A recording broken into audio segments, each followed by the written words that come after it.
अस्सलामुअलैकुम वरहमतुल्लाहि वबरकातुहू। कायदे का ये सबक नंबर 22 यानी सबक नंबर 22 ये आज आप शुरू हो रहा है। पहले आप इसको समझ लीजिए, अगर आपकी समझ में आ जाएगा तो फिर इंशाअल्लाह आपको कुरान पढ़ना भी आसान हो जाएगा, कायदा पढ़ना भी आसान हो जाएगा। देखिए ये लिखा हुआ है खड़ा ज़बर, खड़ी ज़ेर, उल्टा पेश, ये बने हुए भी हैं। ये खड़ा ज़बर है, ये खड़ा ज़ेर है, ये उल्टा पेश बना हुआ भी है। तो इन तीनों को भी हुरूफ़ मद्दा की तरह थोड़ा खींचकर पढ़ना चाहिए।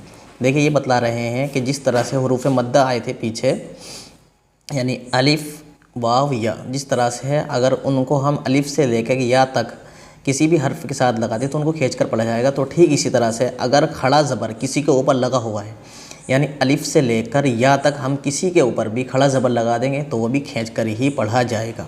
इसी तरह से ये खड़ी ज़ेर है।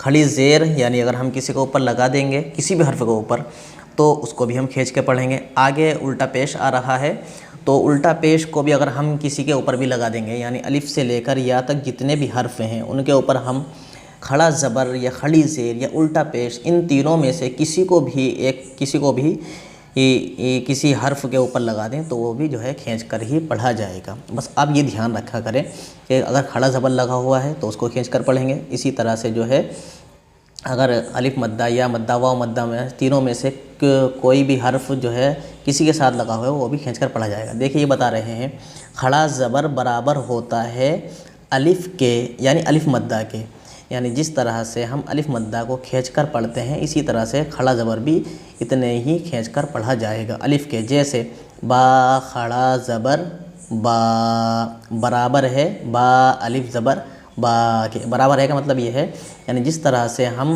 बा अलिफ़ ज़बर बा को खींचकर पढ़ेंगे, ठीक इसी तरह से बा खड़ा ज़बर बा को भी हम खींचकर ही पढ़ेंगे। ये अगर बात आपकी समझ में आ जाएगी तो इंशाअल्लाह फिर आपको जो है समझ में आ जाएगा। ये अगला सबक जो है इंशाअल्लाह अगली वीडियो में मैं आपको पढ़ा दूँगा। अस्सलामु अलैकुम वरहमतुल्लाहि वबरकातुहू।